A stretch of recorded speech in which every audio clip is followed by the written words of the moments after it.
Now we start with the equilibrium of the rigid body. Very important topic. It's very important topic for syllabus point of view as well as competition point of view. बल्कि competition point of view से तो बहुत ही important है आज का topic. Equilibrium of rigid body. Do you know what the rigid body? Bodies are said to be rigid body if we applied the force, then there is no change in configuration of the body. Means particles do not disturb. That is not a rigid body. तो लेके चल रहे हैं हम लोग equilibrium of rigid body. Equilibrium of rigid body are of two types. The first condition of rigid body, first condition of equilibrium of the rigid body, that is also known as translational equilibrium. And the second condition is second condition of equilibrium of the rigid body, and that is also known as rotational equilibrium. Both are very important. एक एक करके हम लोग discuss कर रहे हैं. बहुत अच्छे न्यूमेरिकल्स मिलेंगे आपको इसके ऊपर, जो सिलेबस में भी पूछे जाते हैं और कॉम्पिटिशन्स में भी पूछे जाते हैं. तो काफ़ी इंपॉर्टेंट टॉपिक है. नाउ तो लेके चल रहे हैं हम लोग first condition of the equilibrium.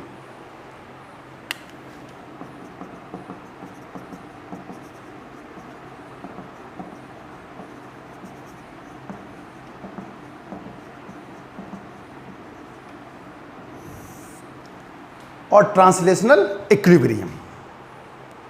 Body और bodies are said to be in translational equilibrium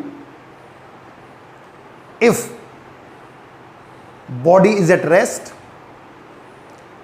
or in constant uniform motion or constant velocity, even we applied the force. Under the effect of forces, body, ठीक है, should be in a uniform motion or body is at rest. लेकिन condition क्या बनेगी? The algebraic sum of all external forces should be zero. Forces लग रहे होंगे but algebraic sum of net force should be zero. Net external force should be zero, F0 या फिर it should be zero. Body is said to be in translational equilibrium if net force equals to zero. Net force zero होना चाहिए. और अगर net force zero है तो आपको पता है कि एम ए जीरो हो गया, ए जीरो हो गया, क्योंकि एम तो जीरो होगा नहीं. ए जीरो की दो कंडीशन होती हैं, आपको पता है. अगर ए जीरो है that means d v over d t zero, या तो वी कांस्टेंट है या फिर v जीरो है. इसलिए मैंने कहा body is said to be in translatory equilibrium और translational equilibrium either it is at rest or in constant motion, uniform motion. या तो v कांस्टेंट रहेगा या v जीरो रहेगा, क्योंकि नेट फोर्स जीरो हो गया है. That is known as first condition of equilibrium. और अगर फोर्स जीरो है तो मोमेंटम कांस्टेंट रहता है. Linear momentum remains constant.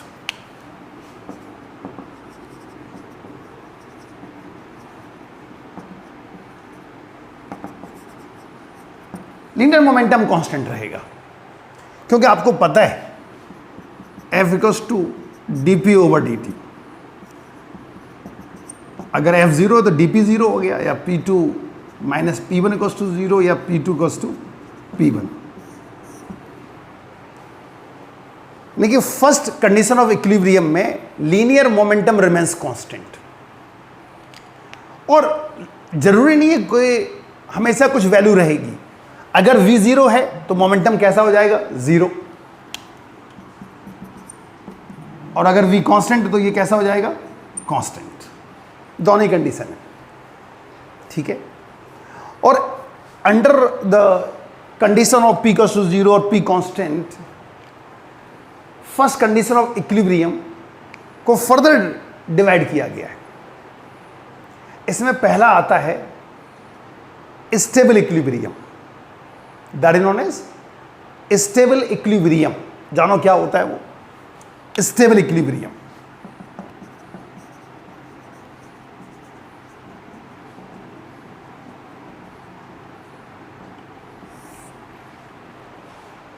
In stable equilibrium,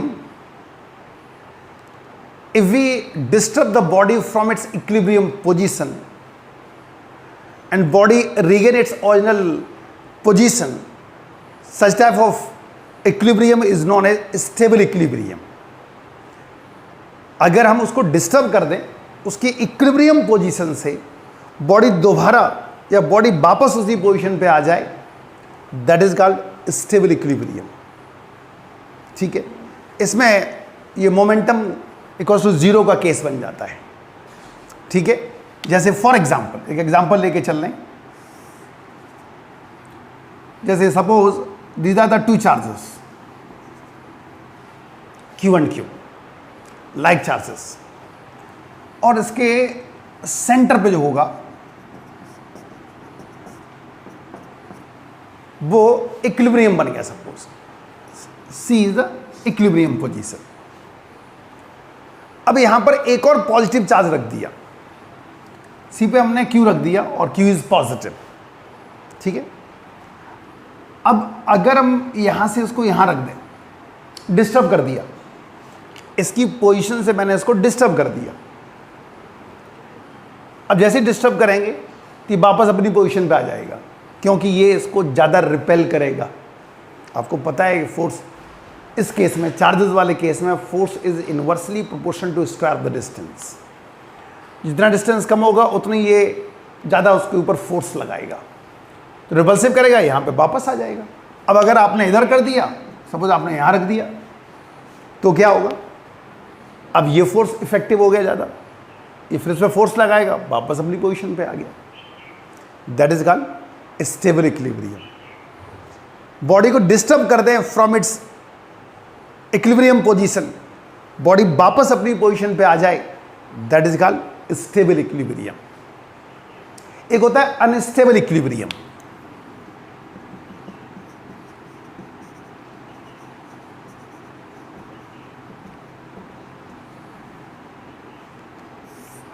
unstable equilibrium, unstable equilibrium में क्या होता है, अगर बॉडी को उसकी इक्विलिब्रियम पोजीशन से डिस्टर्ब कर दे और वापस अपनी पोजीशन पर ना आए, तो उसको कहते हैं unstable equilibrium. That is known as unstable equilibrium. दो कैसे, मान लो अगर ये पॉजिटिव चार्जेस हैं, C अगेन इक्विलिब्रियम पोजीशन होगी। अगर यहां पर मैं इलेक्ट्रॉन रख दें, नेगेटिव चार्ज, एक नेगेटिव चार्ज रख दिया, क्या होगा, अभी तो चलो ठीक है ये रुका हुआ है क्योंकि इक्विलिब्रियम कंडीशन लग रही है, जितना ये इस पे अट्रैक्टिव फोर्स लग रहा है उतना ये इस पे अट्रैक्टिव फोर्स लगा रहा है। नेट फोर्स क्या हो रहा है, जीरो, जो कि आपको पता है फर्स्ट कंडीशन ऑफ इक्विलिब्रियम की एसेंशियल कंडीशन है। तो नेट फोर्स तो अभी भी जीरो लग रहा है, लेकिन अब अगर आपने इसको डिस्टर्ब कर दिया, मान लो यहां पर ले आई, जैसे इसको यहां पे ले आई, तो ये जो फोर्स लगा रहा है ये वाला चार्ज पार्टिकल, ये ज़्यादा इफेक्टिव हो जाएगा। ज़्यादा इफेक्टिव हो जाएगा तो ये अपने आप अपने तरफ अट्रैक्ट कर लेगा, क्योंकि आपको पता है unlike charges attract to each other. तो ये वापस अपनी पोजीशन पे नहीं जा पाएगा, इधर खिंच जाएगा। ऐसे अगर आपने इसको इधर रख दिया, सिमिलरली ये वाला चार्ज अपनी तरफ खींच लेगा, और ये केस हो जाता है जब P कांस्टेंट रहेगा, वापस नहीं आएगा अपनी पोजीशन पर। जब वापस नहीं आ रहा है तो इसको कहते हैं अनस्टेबल इक्विलिब्रियम। एक और इक्विलिब्रियम होता है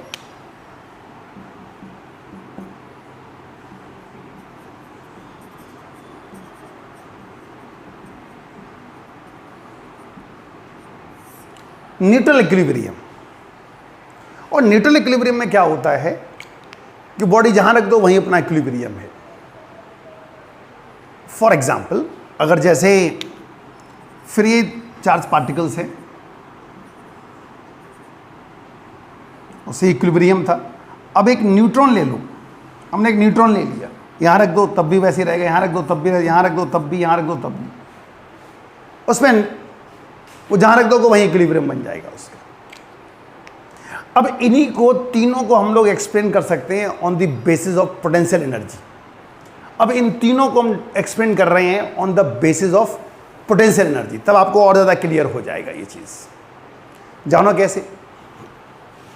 एक फॉर्मूला होता है F equals to minus du over dt। ये फोर्स और पोटेंशियल एनर्जी का एक रिलेशन है, F equals to minus du over dt। F zero है तो du कैसा हो गया? जीरो, या u कैसा हो गया? कांस्टेंट।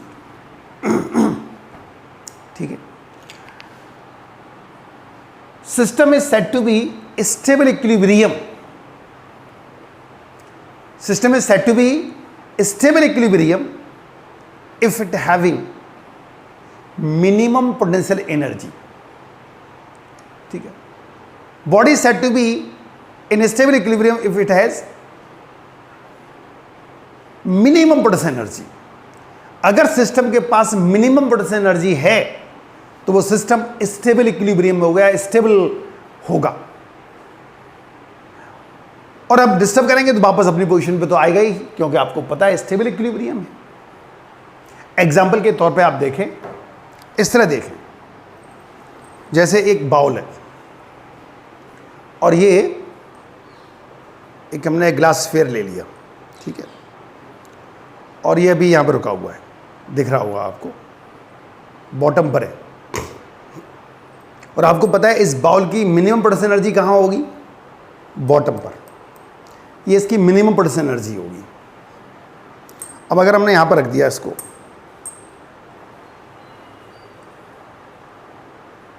ये रखा हुआ है, बॉटम पर ही है, अब इसको हम डिस्टर्ब कर दें इससे, यहाँ रख दिया मैंने, वापस अपनी पोजीशन पे आएगा, यहाँ रख दिया मैंने, जब भी रुकेगा अपनी मीन पोजीशन पे आएगा, अपनी it gain minimum potential energy. इसलिए ये क्या कहलाएगा? Stable equilibrium. एक स्टेबल इक्विलिब्रियम के लिए पोटेंशियल एनर्जी कैसी होनी चाहिए? मिनिमम। अब इसकी पोटेंशियल एनर्जी मिनिमम थी, इसलिए आप कितना, चाहे यहाँ से कर दो, चाहे इसको इधर से कर दो, चाहे इसको इधर से कर दो, ये हमेशा बॉटम पर ही रहेगा। ये केस किसका बन गया? स्टेबल इक्विलिब्रियम का। Now for unstable equilibrium, unstable equilibrium के लिए potential energy should be maximum. अगर सिस्टम के पास पोटेंशियल एनर्जी मैक्सिमम है तो सिस्टम अनस्टेबल होगा। मतलब अगर हम उसको उसकी इक्विलिब्रियम पोजीशन से डिस्टर्ब कर दें, वापस अपनी पोजीशन पे नहीं आएगा, तो उसको बोलेंगे अनस्टेबल इक्विलिब्रियम। इसी को देख लो, जैसे ये, अब इसकी पोटेंशियल एनर्जी कहाँ पे होगी? मैक्सिमम। यहाँ पर पोटेंशियल एनर्जी अब इसकी मैक्सिमम होगी, यहाँ रखा है, ठीक है। अब अगर हम इसको डिस्टर्ब कर दें, मतलब हमने इसकी इक्विलिब्रियम पोजीशन हटा दिया, वापस अपनी पोजीशन पे नहीं जाएगा। देखो हमने यहाँ से डिस्टर्ब किया, वापस अपनी पोजीशन पे नहीं जा रहा है, ये कैसा हो गया? Unstable equilibrium. ऐसे भी दिखा सकते हैं, जरूरी थोड़ी बाउल ही लेके चलें। चलो हमने ये नोटबुक ले ली एक, अब देखो यहाँ पर इसकी पोटेंशियल एनर्जी मिनिमम कहाँ होगी? यहाँ पर होगी, यहाँ रखा है, ठीक है। अब इसको हम डिस्टर्ब कर रहे हैं, वापस अपनी पोजीशन पे आएगा। नाउ अब जरा देखो, पोटेंशियल एनर्जी कहाँ होगी? मैक्सिमम इस पॉइंट पे होगी। अब यहाँ रखा है ये, और डिस्टर्ब कर रहे हैं तो वापस नहीं आएगा अपनी पोजीशन पे। देखो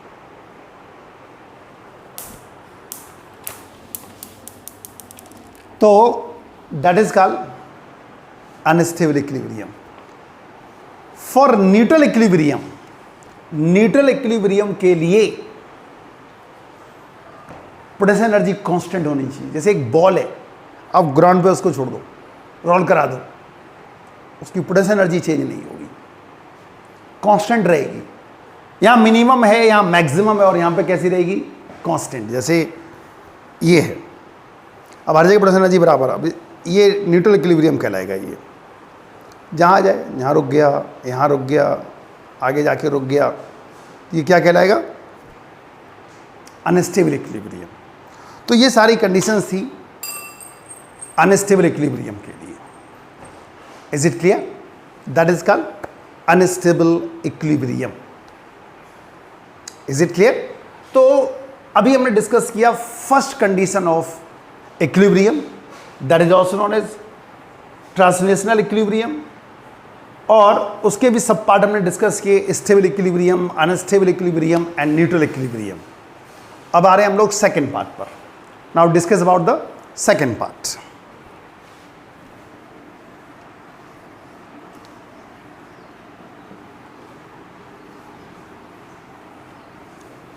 और लेके चल रहे हैं आप लोग सेकेंड कंडीशन ऑफ इक्विलिब्रियम।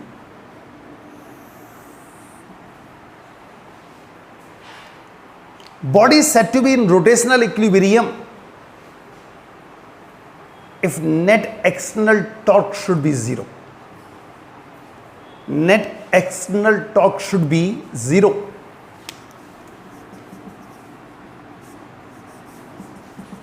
और tau equals to zero. अगर टॉर्क जीरो हो गया है, if torque equals to zero, तो टॉर्क क्या होता है, force into perpendicular distance.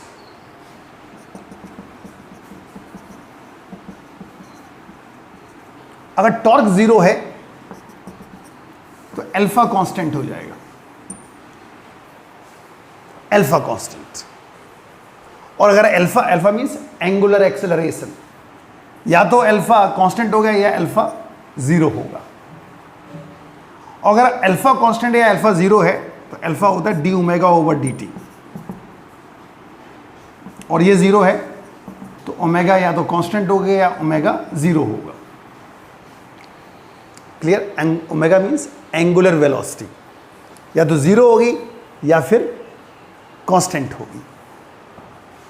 Now वहां पर लीनियर मोमेंटम कंजर्व था और यहां पर एंगुलर मोमेंटम कंजर्व रहता है। आपको पता है कि tau equals to dl over dt होता है, और अगर टॉर्क जीरो हो गया तो L कैसा हो गया, कांस्टेंट।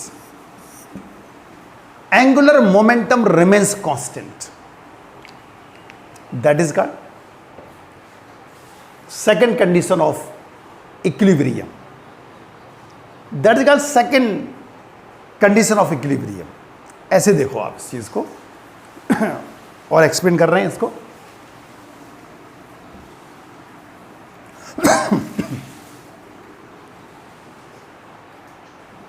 इस तरह देखें आप, जैसे एक कोई बीम है और एक फोर्स इधर लग रहा है, एक फोर्स इधर लग रहा है।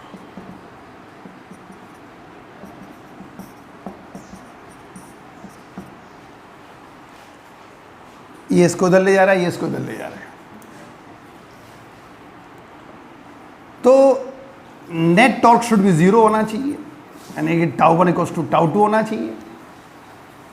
टाउ वन क्या बनेगा यहाँ पर, फोर्स इनटू परपेंडिकुलर डिस्टेंस, तो टाउ वन हो गया F1 into D1।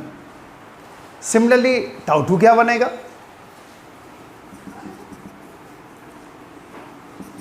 It is F2 into D2, F2 into D2। ठीक, अब अगर यहां पे लगा दें तो F1 into D1 equals to F2 into D2। आप ऐसे लिख सकते हो tau one plus tau two equals to zero. अगर ये देख रहे हैं आप तो आपको कि सर ये तो नेट का मतलब है tau one plus tau two equals to zero होना चाहिए, ये माइनस साइन आ जाता है। माइनस साइन का मतलब जानो क्या होता है, ये तो ऐसे ही हो गया। यहां से आप देखें इसको, अगर एंटी क्लॉकवाइज रोटेशन को हमने साइन कन्वेंशन लगा रहे, अगर एंटी क्लॉकवाइज रोटेशन को हमने पॉजिटिव साइन लिया है तो क्लॉकवाइज को क्या लेंगे, नेगेटिव। तो आप इसको ऐसे लिख सकते हो F1 into D1 minus F2 into D2 equals to zero. इसलिए ये आया है क्योंकि ये इसको एंटी क्लॉकवाइज रोटेट कर रहा है और ये इसको क्लॉकवाइज रोटेट कर रहा है। अगर हमने एंटी क्लॉकवाइज को पॉजिटिव लिया है तो क्लॉकवाइज को क्या लेके चलेंगे, negative. So F1 into D1 minus F2 into D2 equals to 0 और F1 D1 equals to F2 D2। एक होता है partial equilibrium. Partial equilibrium, partial equilibrium का मतलब है कि जैसे दो आपने पढ़े कंडीशंस, इनमें एक इक्विलिब्रियम में होगा और एक इक्विलिब्रियम नहीं होगा। जैसे कि बॉडी हो सकता है कि ट्रांसलेशनल इक्विलिब्रियम में हो, रोटेशनल इक्विलिब्रियम में ना हो सकता है बॉडी रोटेशनल इक्विलिब्रियम में हो और ट्रांसलेटिव इक्विलिब्रियम में ना हो, ये भी कंडीशन बन सकती। तो इस तरह की जो इक्विलिब्रियम होती है उसको कहते हैं पार्शियल इक्विलिब्रियम। जानो कैसे, जैसे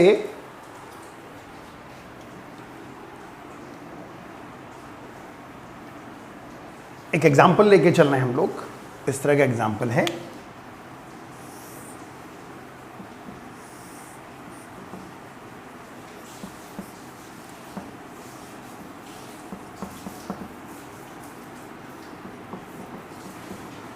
और ये F1 F2 equal and magnitude है, ये D1 और ये D2 है। D1 और D2 भी बराबर होंगे जब ये फोर्स बराबर लग रहे हैं सबको, और यूनिफॉर्म रॉड है। तो इसमें अगर आप देखें तो F1 लग रहा है, F2 लग रहा है, तो F1 F2 0 है ही नहीं क्योंकि दोनों एक ही डायरेक्शन में लग रहे हैं। तो F1 plus F2 is not equal to 0 या F is not equal to 0। अगर नेट फोर्स 0 नहीं है तो ये सिस्टम ट्रांसलेशनल इक्विलिब्रियम में नहीं है, ये बॉडी ट्रांसलेशनल इक्विलिब्रियम में नहीं है। लेकिन अब यहां पे देखें, नेट टॉर्क 0 हो गया, नेट टॉर्क 0 हो गया। कैसे जाना उसको, F1 into D1 minus F2 into D2 का 0 आएगा, और आएगा देखो ये जब आपस में बराबर हैं तो टॉर्क क्या हो चुका है, 0। F1 F2 बराबर है, D1 D2 बराबर हैं, तो ये एक दूसरे को कैंसिल कर देंगे तो टॉर्क क्या हो गया, 0। तो कौन सा इक्विलिब्रियम हो गया, रोटेशनल इक्विलिब्रियम। और कुल मिला के बॉडी किस में होगी, पार्शियल इक्विलिब्रियम में। That is known as partial equilibrium. ठीक है, एक और केस जानो। अगर हम एक फोर्स की डायरेक्शन अपोजिट कर दें, मान लो हम ऐसे कर दें,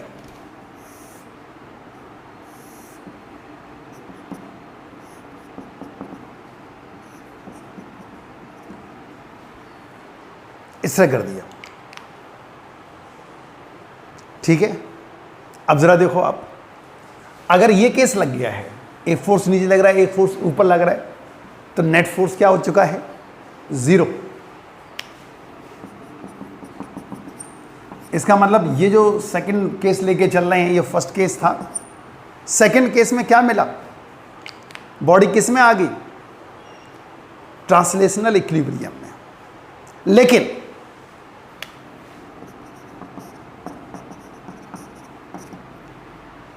लेकिन ये बॉडी और रोटेशनल इक्विलिब्रियम में, अब देखो यहां डेल्टा F 0 हो गया तो ट्रांसलेशनल इक्विलिब्रियम हो गया। अब ये क्या करेगा, ये इसको उधर घुमाएगा, इसको उधर घुमाएगा, तो बॉडी घूमना स्टार्ट। इसका मतलब सेकेंड एग्जाम्पल में रोटेशनल इक्विलिब्रियम नहीं है, इसमें रोटेशनल इक्विलिब्रियम था, ट्रांसलेशनल इक्विलिब्रियम नहीं था। और इसमें ट्रांसलेशनल इक्विलिब्रियम है और रोटेशनल इक्विलिब्रियम नहीं है। तो ये दोनों ही एग्जाम्पल मैंने आपको बताया, that is known as partial equilibrium. इनमें एक इक्विलिब्रियम होगा और एक इक्विलिब्रियम नहीं होगा। दो तरह के आपने इक्विलिब्रियम पढ़े हैं, तो एक इक्विलिब्रियम होगा, दूसरा इक्विलिब्रियम नहीं होगा। Clear. Now principle of moments देखो जरा आप, हम लोग लेके चल रहे हैं प्रिंसिपल ऑफ मोमेंट्स। मतलब कि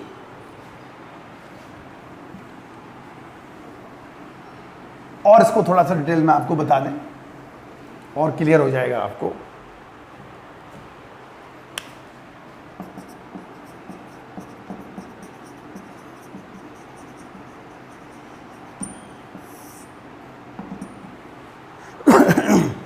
एक एग्जांपल लेके चल रहे हैं हम लोग।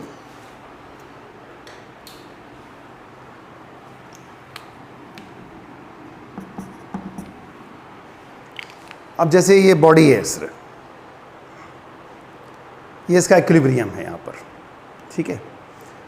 मान लो एक फलक्रम टाइप में हो गया, ये फलक्रम हो गया, फोर्स लग रहे होंगे इसके ऊपर।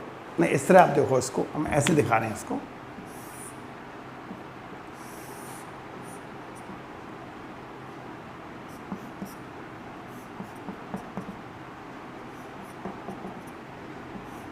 ये नॉर्मल रिएक्शन हो गया, ये फलक्रम है, ठीक है। D1 and is D2। अब इसमें देखो कैसे हम लोग इक्विलिब्रियम लेके चलेंगे। F1 F2 डाउनवर्ड लग रहे हैं, रिएक्शन ऊपर लग रहा है, तो ये सब एक दूसरे को बैलेंस कर लेंगे। यानी R अगर आपने पॉजिटिव लिया तो -F1 -F2 0, या R equals to F1 plus F2। ये एक फोर्स का इक्विलिब्रियम हो गया, ठीक है। और दूसरा इक्विलिब्रियम क्या होगा इसमें, क्योंकि प्रिंसिपल ऑफ मोमेंट्स लेके चल रहे हैं हम लोग। सेकंड होगा ट्रांसलेटिव इक्विलिब्रियम अप्लाई कर रहे हैं, तो अब ये इसको क्लॉकवाइज घुमा रहा है और ये इसको anti clockwise. F1 D1 minus F2 D2 equals to 0 और F1 D1 equals to F2 D2। ये F1 जो है ना वो लोड कहलाता है, बेसिकली हम लोग इसको लेके चलते हैं लोड, जो लिफ्ट करना होता है। तो F1 हो गया लोड, तो D1 कहलाएगी, ऐसे लिखते रहे हम अलग से, F1 हो गया लोड, तो D1 क्या कहलाएगी, लोड आर्म। और यहां पर F2 एफर्ट हो गया, तो D2 कहलाएगी एफर्ट आर्म, ठीक है। तो जो F1 अपॉन F2 होता है, जो कि यहां पर बनेगा जाके D2 अपॉन D1, इसे कहते हैं ME, mechanical advantage.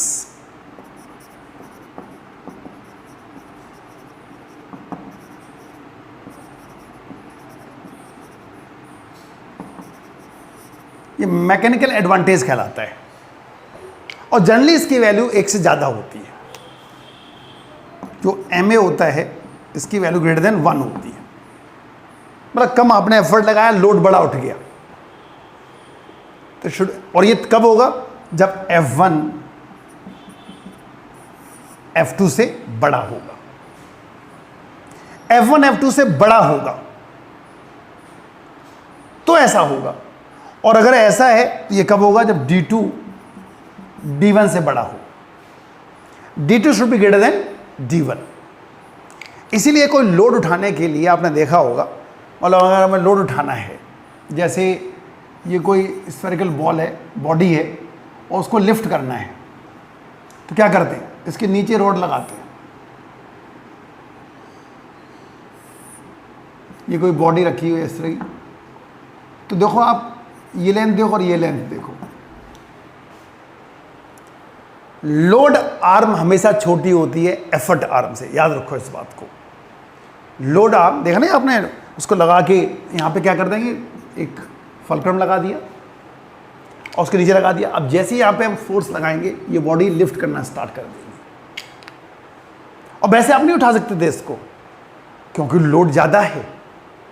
Mechanical advantage 1 से बड़ा होता है, और ऐसा तभी होगा जब F1 बड़ा हो F2 से, या लोग इसका F1 हो गया F2 हो जाएगा, आप लिफ्ट करेंगे उसको ऊपर उठाएगा ये, और ऐसा तभी होगा जब D2 बड़ा हो D1 से, यानी कि effort arm should be greater than load arm. Is it clear? ये सब कुछ इक्विलिब्रियम के बारे में था, और ये सेकंड इक्विलिब्रियम। अब देखो इस केस में आप दोनों इक्विलिब्रियम लग रहे हैं। जब न्यूमेरिकल सॉल्व करेंगे तो हमें ये दोनों चीज़ें देखनी पड़ेंगी, हमें नेट फोर्स भी देखना पड़ेगा और नेट टॉर्क भी लेके चलना पड़ेगा। तो न्यूमेरिकल में हमें ये दोनों ही अप्लाई करनी पड़ेंगे। जैसे हमने पहला केस बनाया, ये सेकंड केस बन गया, तो हमें लीनियर फोर्सेस भी देखने पड़ेंगे, रोटेशनल फोर्सेस भी देखने पड़ेंगे, तब जाके आपका कोई न्यूमेरिकल सॉल्व होगा। और मैकेनिकल एडवांटेज हमेशा एक से बड़ा होता है, ये याद रखें आप। ऐसा तब होगा जब D2 ग्रेटर देन D1 हो। आप खुद देखो, इसके एग्जांपल्स देखो आप। सीसा होता है, जो बच्चे ना पार्क में सीसा करते रहते हैं, आपने देखा होगा, इस तरह का केस होता है वो।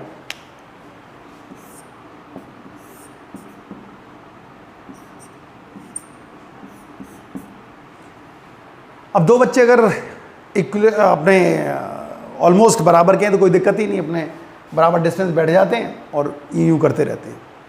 अब बाई चांस ऐसा हो जाए कि एक बच्चे का लोड ज़्यादा है, एक का कम है, तो छोटा वाला तो लटका ही रहेगा ऊपर। तो उसके लिए क्या करते हैं फिर? उसके लिए क्या करते हैं? उसके लिए कहते हैं जो हैवी बच्चा है उसको थोड़ा सा आगे, कहते हैं तू भाई थोड़ा आगे शिफ्ट हो जा। अगर वो आगे शिफ्ट हो जाएगा थोड़ा सा, और ये अगर डिस्टेंस बढ़ जाएगी उसकी, और ये डिस्टेंस थोड़ा कम हो जाए, तो ये आराम से मज़े ले सकते हैं सीसॉ के। क्यों? ऐसा होने पर देखो फिर इक्विलिब्रियम बन जाएगा। अगर F1 बड़ा है तो D2 छोटा कर दो, D1 छोटा कर दो। F2 बड़ा है तो F2 छोटा है तो D2 बड़ा कर दो, आ गया इक्विलिब्रियम। तो ऐसे बच्चे अपने आप एडजस्ट करते हैं। देखो कोई सिखाता नहीं है, ये अपने आप एडजस्ट करते हैं। और एक्चुअली एडजस्ट जो करते हैं वो इस कंडीशन के अकॉर्डिंग एडजस्ट करते हैं। वहाँ पर भी फिजिक्स लग रही है, चाहे भले ही वो 3rd क्लास के हो या 4th क्लास के हों, इसके बावजूद ही देखो एक दूसरे को एडजस्ट करते हैं और वो पूरा एंजॉय करते रहते हैं। समझ गए? नेक्स्ट वीडियो हम लोग लेके चलेंगे बहुत ही इंपॉर्टेंट न्यूमेरिकल्स।